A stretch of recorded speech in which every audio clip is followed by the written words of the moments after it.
The Dillon family of Clonbrock were amongst the first of the Anglo-Norman families to settle in Connacht.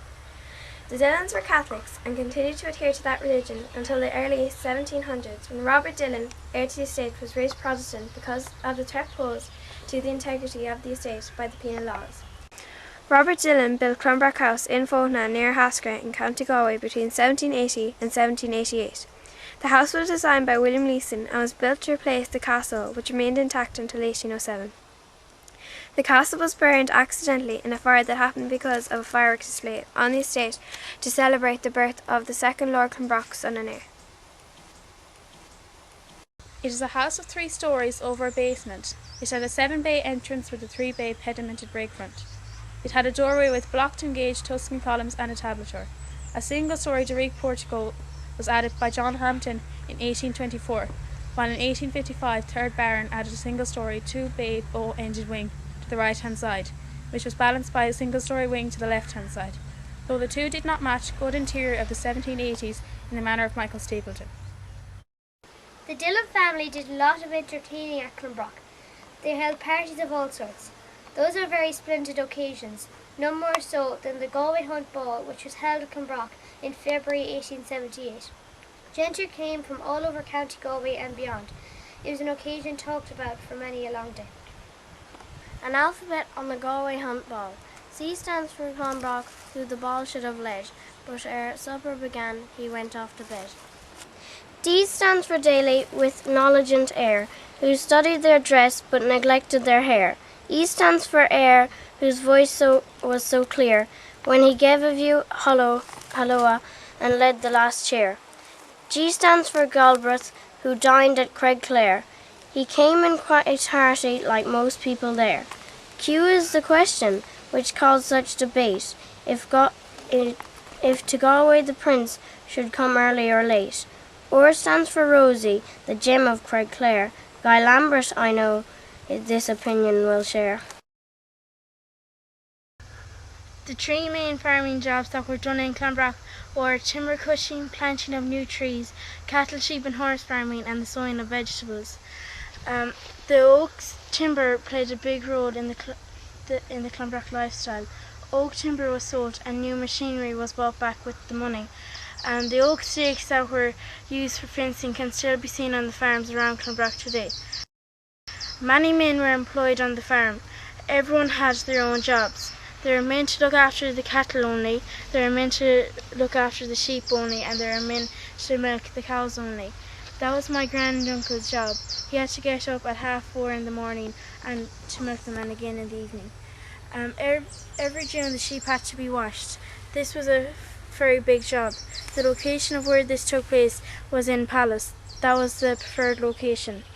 All the meat that was used in the big house was produced on the farm. They had their own deep freeze. It was called the Ice House. It was built underground. You can still see it on Ninnard's farm today. They had a lovely orchard which provided fruit for the house.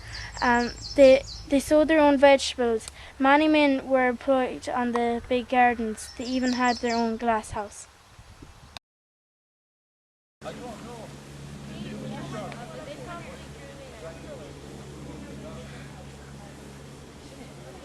Cattle were very popular, and East Galway was praised by visiting experts as the best land in Ireland.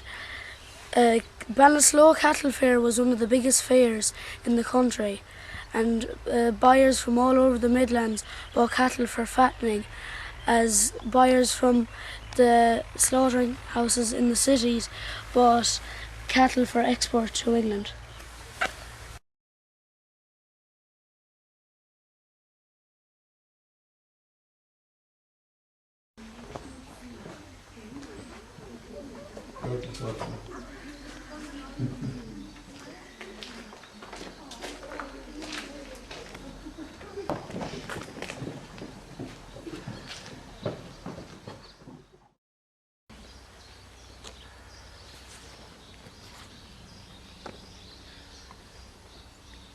There were classical medallions and husk ornaments on the walls of the hall, at the inner end of which stood a pleasant organ in a lovely mahogany case, surmounted by the Baron's coronet. There was a stone staircase with balustrade uprights made of brass. There was a large drawing room with cove ceilings and modillion cornice in 1855, which opened with double doors into a smaller drawing room, giving the effect of one long room, which a few years ago still had a lovely early Victorian character. When the room was being fitted up, the third Baron's son, who was a young diplomat in Vienna, wrote home to give instructions on how the floor should be laid so it would be suitable for dancing the latest waltzes. Here is the stable yard. Stable yard here. This is where, if you can see the two round doors here and over here as well. That was the weathercock up there. They had their own for the fountain. farm. No, they had a See the washing place for the horses, the circle in the middle. People who are in at the gate now stand back and let the people who are at the That back wasn't a to the fountain, front sorry, seat. that was a weather. Right, That was a weather dye. Horses played a very important part in Clonbrock.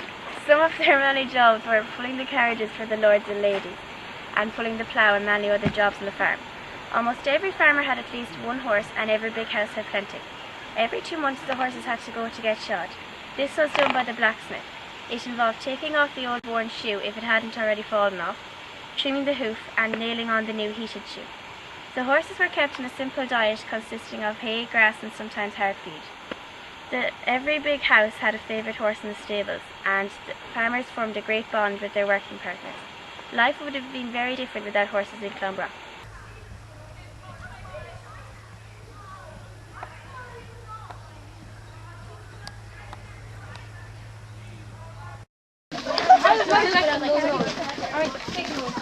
What is he? Tell you a few words and Does everyone know what this is? Yeah. Well, there was very few houses of this sort that had a swimming pool. This here is a sluice. It's the hatch the water used to come through. Obviously they had it very well sealed, but it just to be sealed enough to hold the water, so there was an odd leak.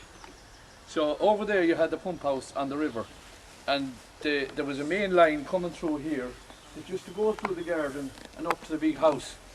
And every now and again they'd open the sluice there if they wanted to let water in the summertime, and the swimming pool would fill up. How would they get the water out there? It was easy enough to get out because there was maybe the odd leak in it. As you can see, it's only cut stone, so like it was awful hard to seal it. When was it actually used? What period?